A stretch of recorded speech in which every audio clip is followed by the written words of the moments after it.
আজ হচ্ছিল আমার বাড়ির সামনের বাগান পরিষ্কার, তাই আমি সকাল সকাল উঠে পড়ে এক কাপ চা হাতে নিয়ে বাগান পরিদর্শনে বেরিয়েছি। তো আমি তো একা পরিদর্শন করছি না, সঙ্গে আমার পুচকুরাও পরিদর্শনে আছে। তো দেখো, একে একটা লেবু নিয়ে কি খেলাটাই না খেলছে।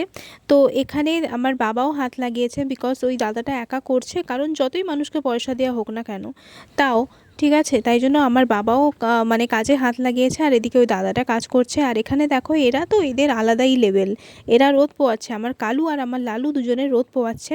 আর এইখানে গাছের গোড়া উপড়ানো হচ্ছে, বিকজ অনেক গাছের গোড়া ছিল, বড় বড় গাছ কাটা হয়েছে, তাই গাছের গোড়া উপড়ানো হচ্ছে। আর এদিকে বাবা এক্সেস জিনিসপত্র নিয়ে যাচ্ছে পোড়ানোর জন্য।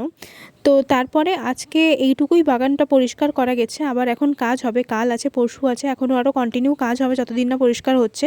তারপরে এখানে শীতকালে ওই গুড় বিক্রি করে না, গুড় বিক্রি করতে এসেছিলো, তাই আমার বাবা দাদা সবাই দেখছে। তারপরে বাবা দাদাকে নিয়ে যাচ্ছে, বলছে গুড় কেনার দরকার নেই, চল, আর আমাকেও ডাকলো, আমিও চলে এলাম।